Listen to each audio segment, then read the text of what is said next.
케타민은 마약류 중에서도 처벌이 가볍다는데 사실인가요? 라고 말씀하시는 경우가 많은데 이것은 완전히 잘못된 정보입니다.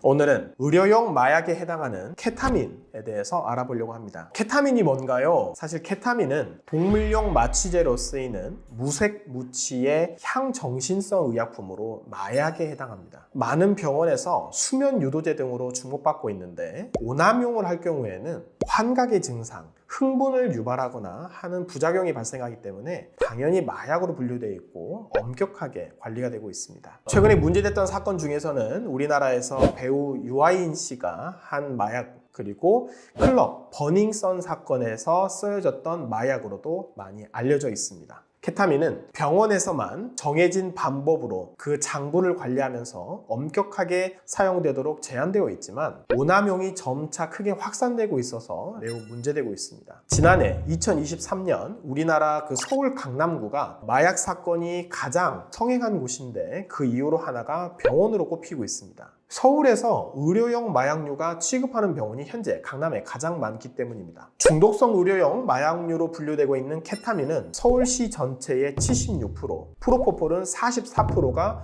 서울 강남에서 현재 처방되고 있습니다. 그러면 마약 병원 쇼핑이라고도 불리죠. 변호사님, 얼마 전에 성형외과에서 저 가서 케타민 투약 받은 것도 있는데 그것도 문제될까요? 라고 의뢰인분들 중에서 물어보시는 경우가 되게 많습니다. 최근에 병원에서 보면 치과나 성형외과나 이런 병원에서 치료에 대해서 부담되시죠? 저희는 수면 치료로 진행하고 있습니다. 라고 광고가 되고 있을 때 그 해당 병원에서 가장 많이 쓰이고 있는 수면 마취제가 바로 케타민이기 때문입니다. 지난해 우리나라의 2023년에 마약 처방량이 약 한 19억만 개 정도 된다고 합니다. 대부분 이와 같이 항불안제나 진정제, 식욕 억제제 등으로 사용되고 있는데 오남용 우려가 매우 높은 것입니다. 케타민은 마약류 중에서도 처벌이 가볍다는데 사실인가요? 라고 말씀하시는 경우가 많은데 이것은 완전히 잘못된 정보입니다. 왜냐하면 향정신성 의약품은 그 위험성과 중독성에 따라서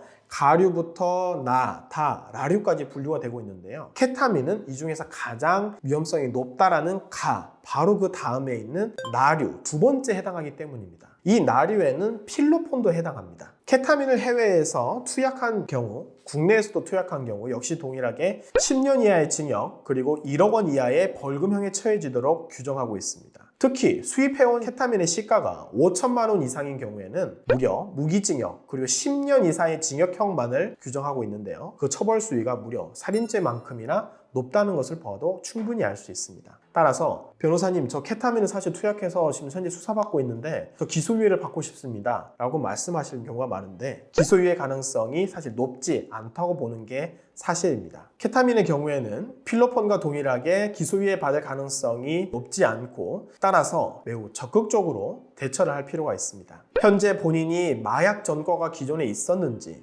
또는 다른 범죄의 전과가 있었는지 여부를 확인을 해야 되고요. 무엇보다도 적극적인 단약의 의지가 있는지 여부를 주장할 필요가 있습니다. 현재는 모두 끊었고 보건복지부에서 지원하고 있는 마약 단약을 위한 병원에 다니면서 현재 치료를 중입니다. 더 이상 저 투약하고 있지 않습니다. 라고 드러내는 게 제일 중요할 것이고요. 그 다음으로는 사회와의 유대관계, 가족과 얼마나 강한 유대관계를 맺고 정상적으로 생활을 복귀해서 사회에 복귀할 수 있는지, 직장을 다니면서 그리고 단체에 소속되어 일상생활을 영위해 나갈 것이다 라고 하는 것이 기소유예를 받는 데는 가장 중요할 것입니다.